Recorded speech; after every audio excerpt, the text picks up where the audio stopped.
하나님 말씀 사도행전 4장 1절로 14절까지 말씀. 사도들이 백성에게 말할 때에 제사장들과 성전 맡은 자와 사두개인들이 이르러 예수 안에서 죽은 자의 부활이 있다고 백성을 가르치고 전함을 싫어하여 그들을 잡음에 날이 이미 저물었으므로 이튿날까지 가두었으나 말씀을 들은 사람 중에 믿는 자가 많으니 남자의 수가 약 5천이나 되었더라.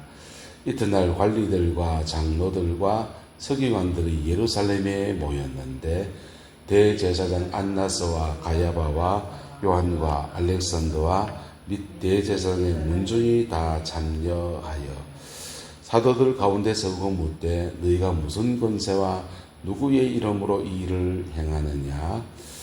이에 베드로가 성령이 충만하여 이르되 백성의 관리들과 장로들아, 만일 병자에게 행한 착한 일에 대하여 이 사람이 어떻게 구원을 받았냐고 오늘 우리에게 질문한다면 너희와 모든 이스라엘 백성들은 알라. 너희가 십자가에 못 박고 하나님이 죽은 자 가운데서 살리신 나사렛 예수의 이름으로 이 사람이 건강하게 되어 너희 앞에 섰느니라. 이 예수를 너희 건축자들의 버린 돌로서 집 모퉁이의 머릿돌이 되었느니라. 다른 이로서는 구원을 받을 수 없나니 천하 사람 중에 구원받을 만한 다른 이름을 우리에게 주신 일이 없음이라 하였더라. 그들이 베드로와 요한이 담대하게 말함을 보고 그들을 본래 학문이 없는 범인으로 알았다가 이상히 여기며 또 전에 예수와 함께 있는 줄도 알고 또 병나은 사람이 그들과 함께 서 있는 것을 보고 비난할 말이 없는지라. 아멘. 이 말씀의 축복과 은혜가 우리 교회 가운데 선명하게 부어지게 되기를 예수 이름으로 축복합니다. 사도 베드로와 요한이 성전 미문에 올라가면서 기도하러 올라갔다가 나면서부터 못 걷게 된 사람을 고쳐냅니다. 베드로와 요한은 그 기회를 삼아서 이 사람을 건져낸 것을 통해서 예수 그리스도가 구주이신 것을 선포하였고 5천 명의 영혼을 얻는 축복과 영광의 부흥이 일어났습니다. 그런데 그 부흥에 싫어하는 사람들, 사두개인들과 제사장들이 관리들과 협작해서 베드로와 요한을 옥에 가두고 그리고 하룻밤을 꼬박 보낸 겁니다. 예수님 때문에 오는 핍박은 이런 겁니다. 죄를 지어서 고난을 받으면 하나님 앞 회개할 제목이지만은 죄를 짓지 않았는데 오는 핍박은 하나님의 나라에서 영광으로 주어집니다. 할렐루야. 영혼을 건져내는 과정에서 그 영적인 부딪힘들, 십자가를 지는 일들은 믿음의 사람들이 감당해 나갈 때마다 하나님 감당할 힘을 더 주시고 그리고 그 선한 일들 중에서 아름다운 열매를 맺게 하시고 천국에서는 상급이 되어지는 놀라운 은혜로 하나님이 역사하시는 겁니다. 그 역사의 한복판에 우리 또한 그렇게 쓰임받다가 하나님 옆에 그렇게 갈 수 있기를 소망합니다. 자, 오늘 베드로와 요한이 말씀을 전하는데 이 사람들이 어떻게 말했느냐. 자, 넘어가세요. 너희가 무슨 권세와 누구의 이름으로 이 일을 행하느냐라고 17절에 묻습니다. 그때에 베드로가 쭈삣쭈삣 하지 않았습니다. 성령이 뭐하여서 충만하여서 성령의 충만함을 잃어버리면요 이때 비굴해지기 쉬워요. 선교지에 나가서 몇 해 전에 순교하신 분이 계셨죠. 10년 좀 지났나요? 10몇 년 지났네요. 근데 그분이 이라크 그 중동 지역에 순교하러 갔다가 순교를 당하셨는데 그 당당하게 예수 그리스도의 이름으로 죽음을 이렇게 맞는 게 아니라 굉장히 비굴한 모습이 되었어요. 하영조 목사님이 그분의 장례를 집례했는데요. 가슴 아프지요. 저게 순교인가 이런 생각이 들 정도였습니다. 근데 왜 그렇게 되느냐? 성령 충만을 잃어버릴 때요. 성령 충만을 잃어버릴 때 그분이 선교지로 갈 때는 하나님 안에서 그 얼마나 뜨거운 가슴을 가지고서 그렇게 나갔겠습니까? 그런데 거기서 사역에 그러고 그리고 또 비자가 안 나오기 때문에 복구업체, 그러니까 업체에 취직해서 그것으로 취업비자를 가지고 대신했거든요. 그래서 취직해서 일을 여기 군부대에다가 음식을 납품하는 그런 인들을 운전을 하면서 그렇게 선교지에 갔는데 제대로 선교다운 선교도 사실 했는지 안 했는지라는 의문이 들 수 있어요. 근데 그렇게 가서 그 군납업체에 취직해서 그걸로 비자를 받고 하루에 몇 시간씩 운전하고서 그렇게 살아가면서 직업을 가지고서 선교하는 그런 사역을 했는데 영성을 잃어버리니까 순교의 자리에 가서 살려달라고 몰입을 치시더라고요. 그래서 마음이 짠했습니다. 근데 주의 일을 감당하는 저희들로서도 남의 일이 아니지요. 따라서 성령으로 시작했으면 성령으로 마칩시다.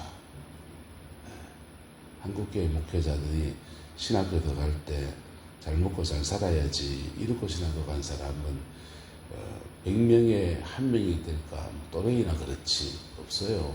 다 자기 인생의 모든 것을 내려놓고 신학교를 가요.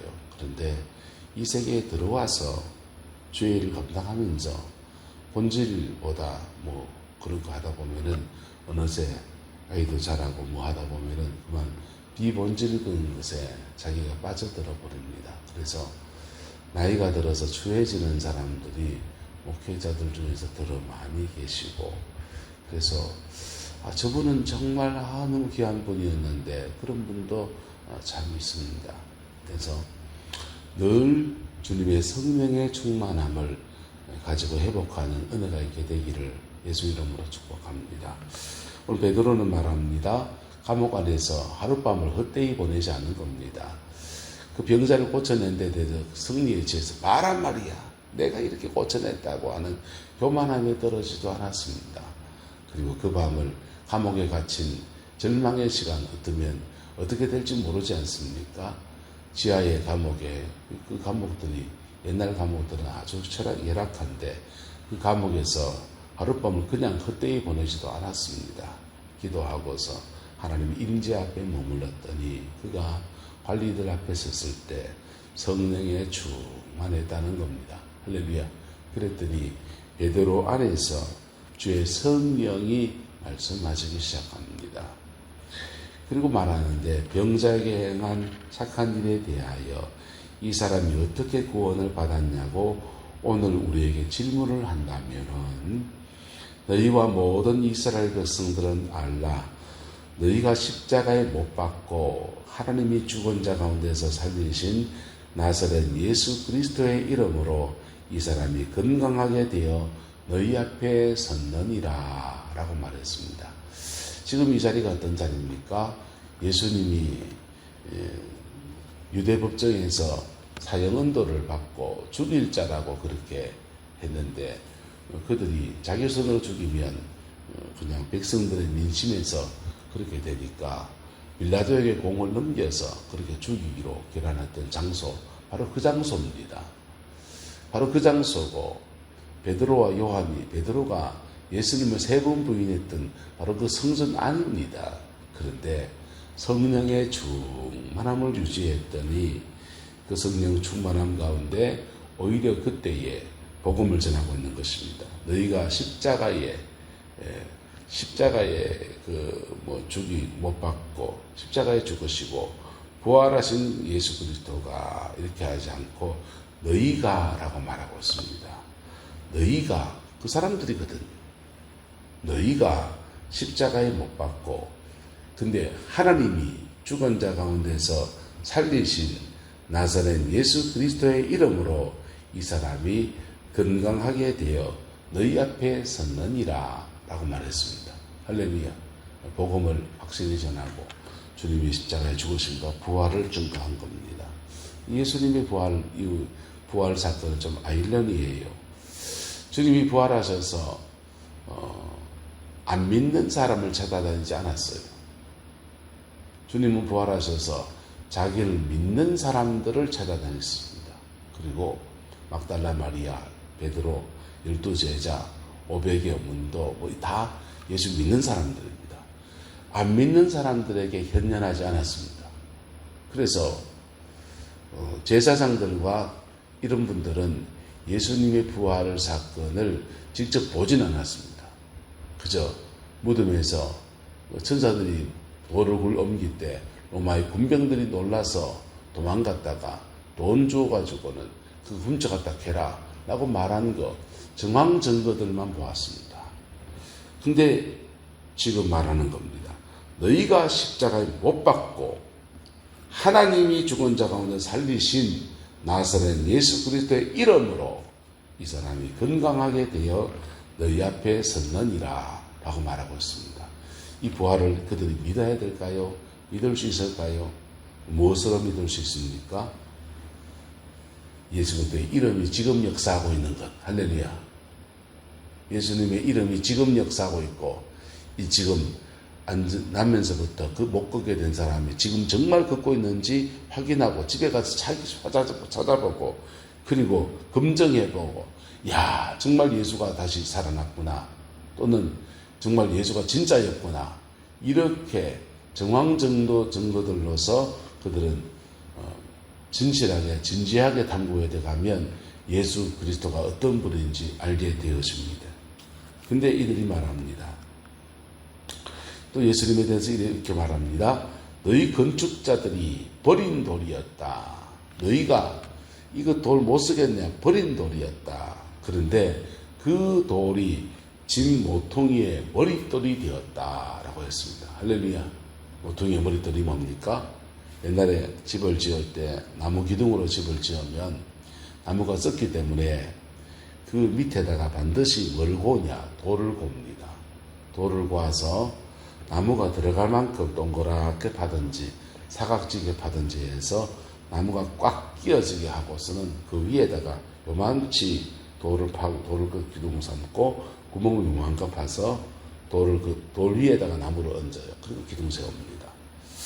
그래야만 썩지 않으니까. 그래서 모퉁이의 머릿돌이 되었다는 말은 기초석이 되었다라는 것입니다. 할렐루야. 집 모퉁이의 머릿돌이 되어서 그 기초석이 되어서 그 기초석 위에 뭐가 세워집니까? 교회가 세워집니다. 할렐루야. 네. 세상의 썩음들이 닥쳐올 때에 모퉁이의 머릿돌 위에 반석 위에 지어진 집이 흔들리지 아니하고 반석 위에 지어진 집이 세월이 지나도 썩지 않는 것처럼 예수님의 터 위에 서지 않는 모든 것들은 앞으로 보십시오. 대한민국 교회가 70년대 80년대 뜨거움은 회복되기 어려울 겁니다. 교회 수는 어느 정도까지 가느냐?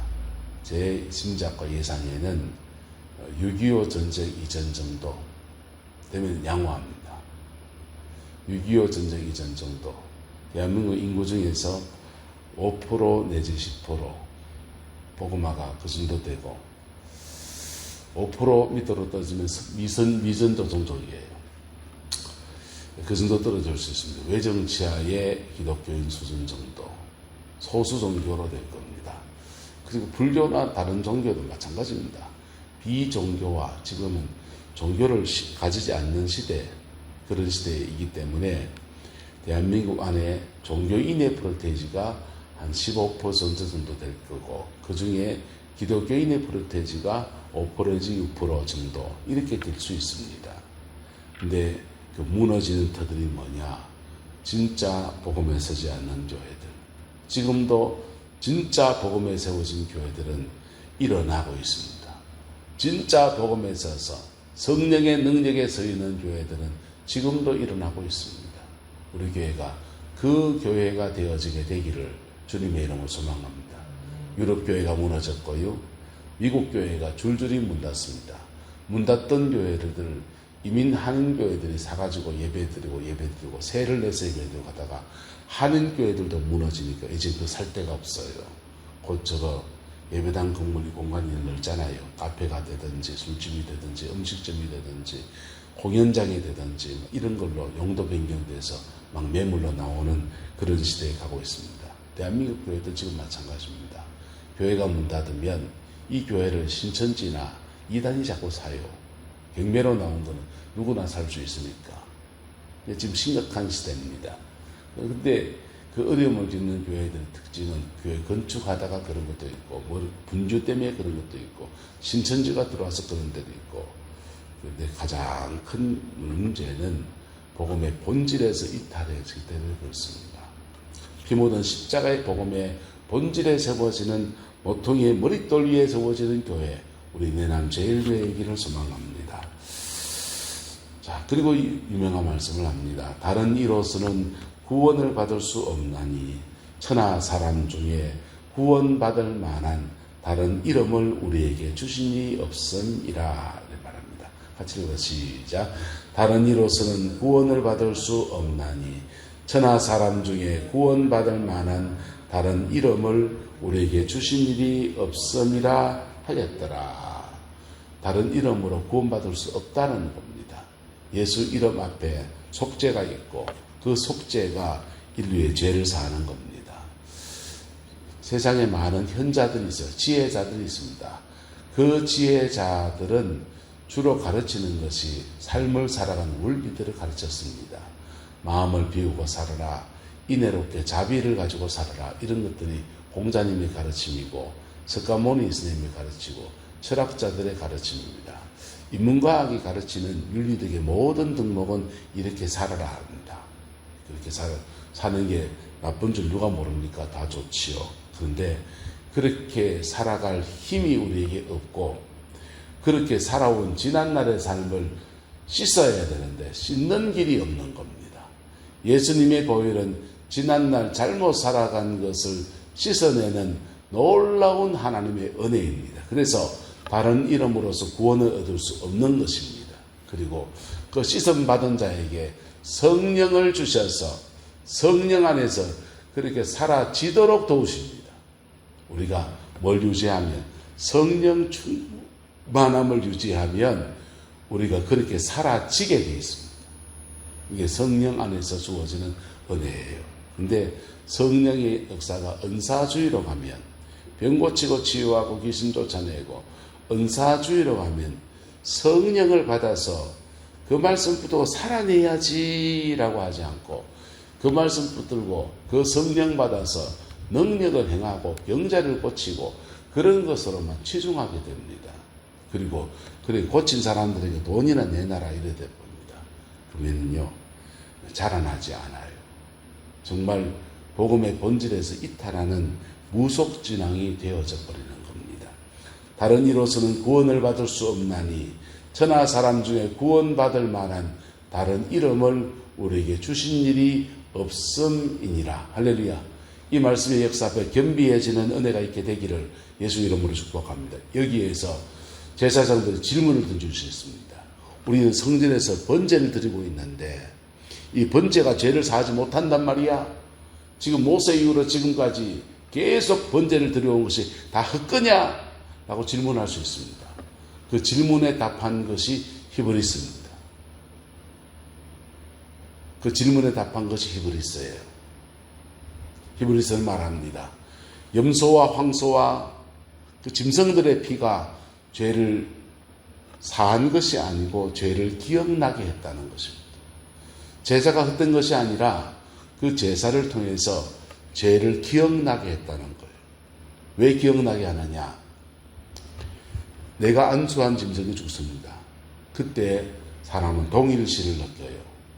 아이쿠, 내 죄 때문에 저 짐승이 죽는구나가 아니고 저렇게 죄 짓다가는 내가 죽겠구나라는 겁니다. 그래서 학습 효과, 나 대신 짐승이 죽는 것을 보여줌으로써 다시는 죄를 짓지 말아야지라고 하는 학습입니다. 그리고 또 하나는 예표입니다. 그 제사, 근데 여전히 내 안에 죄성이 그냥 있고 내 안에 문제가 그냥 있고 또다시 죄와 씨름해 나가는데 내 의지를 가지고 몸부림을 쳐야 되는 그런 상황들, 정말 제3이 뭔가 라고 할 때 그의 아들 예수 그리스도를 기다리는 신앙, 할렐루야, 진정한 속죄 어린 양이 되시는 예수 그리스도를 기다리는 신앙. 그래서 예수님의 십자가 앞에 다시 한번 겸비하게서는 그게 본질적인 신앙인 것입니다. 다른 이로서는 구원을 받을 수 없습니다. 불교에 인간의 죄를 속하는 속죄, 교리가 있습니까? 마음을 비우고 살아라 하지. 팔정도를 말하죠. 정한 도리에, 8가지 정한 도리의 삶을 살아라는 것이지. 육아에 죄사함의 속죄의 교리가 있습니까? 인애를 가지고, 유교는 원래 통치 철학이에요. 그래서 나라를 통치하는데 인애로 다스려야 된다라고 하는 것을 가르칩니다. 인간의 죄와 내세 문제하고는 상관없는 종교가 유교입니다. 세상의 고등 종교들은 다 나름의 윤리성을 가지고 있습니다. 근데 그 윤리성에서 무너진 사람들을 어떻게 회복시킬 것인가에 대한 것들은 없는 겁니다. 예수님은 십자가의 피로서 당신의 보혈의 피를 흘려서 우리의 죄를 사하셨고 구속의 길을 열어주셨습니다. 할렐루야. 다른 이로서는 구원을 받을 수 없나니 천하 사람 중에 구원받을 만한 다른 이름을 우리에게 주신 일이 없음입니다.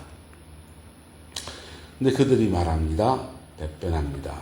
베드로 요한이 담대하게 말함을 보고 그들을 본래 학문이 없는 범인으로 알다가 이상히 여기며 또 전에 예수와 함께 있던 줄도 알았다. 사실이죠. 야, 이 사람들은 공부도 안 했는데 어쩌지 말을 잘하노? 어떻게 담대하노? 우리 앞에 다들 쫄아가지고 뭐 잡혀오면은 뭘도 살려주세요 이러는데 그냥 이 담대하게 말하는 것도 그리고 논리적으로 차근차근 설명해 나가는 것들이 너무너무 놀랍게 들려졌다는 것입니다. 여러분, 스플라이즈 놀랄 문제가 아닙니다. 그리고 전에 예수와 함께 있는 줄 알았다. 그리고 또 병 나은 사람이 그들과 함께 서 있는 것을 보고 뭐 할 말이 없는지라, 비난할 말이 없는지라, 비난하지 말고 차근차근 확인해 봐야지. 너 정말 언제부터 그랬는데, 집이 어딘데, 아버지 누구고, 그래가 불러와 갖고는 정말 나왔는지, 정말 진짜인지 가짜인지 팩트 체크를 해야죠. 그리고 그게 사실이라면 이 사실에 대해서 그들이 가지고 있는 고정관념이나 이런 것들이 겸허해져야 되는 겁니다. 그럴 때 복음에 반응하는 내 모습이 들어 받으시는 주님의 은혜가 그들에게도 임하게 되는 것입니다. 우리 교회 안에서 이 복음의 진리 앞에 모두가 겸허해지는 목사도 장로님도 또 성도님들도 복음의 그 진리 앞에 겸허해지고 그 피 묻은 십자가 앞에 겸비해지는 은혜가 있게 되기를 소망합니다. 그리고 부활하신 주님을 가슴에 모시고 성령의 능력으로 하루하루 믿음으로 살아내는 그 은혜가 있게 되기를 주님의 이름으로 축복하고 소망합니다. 기도하겠습니다. 좋으신 아버지 하나님, 주님의 은혜와 사랑을 감사합니다. 날마다 피 묻은 십자가 그 은혜 붙들고 승리하기를 소망합니다. 주의 사랑이 우리를 덮어주시고 주의 능력이 우리를 주장하여 주셔서 예수 안에서 온전히 세워지는 은혜가 있게 역사하여 주옵소서. 주께서 함께해 주시기 원합니다. 어린 양 예수 그 이름으로 우리를 주관하여 주옵소서. 예수님의 이름으로 축복하며 기도드리옵나이다. 아멘.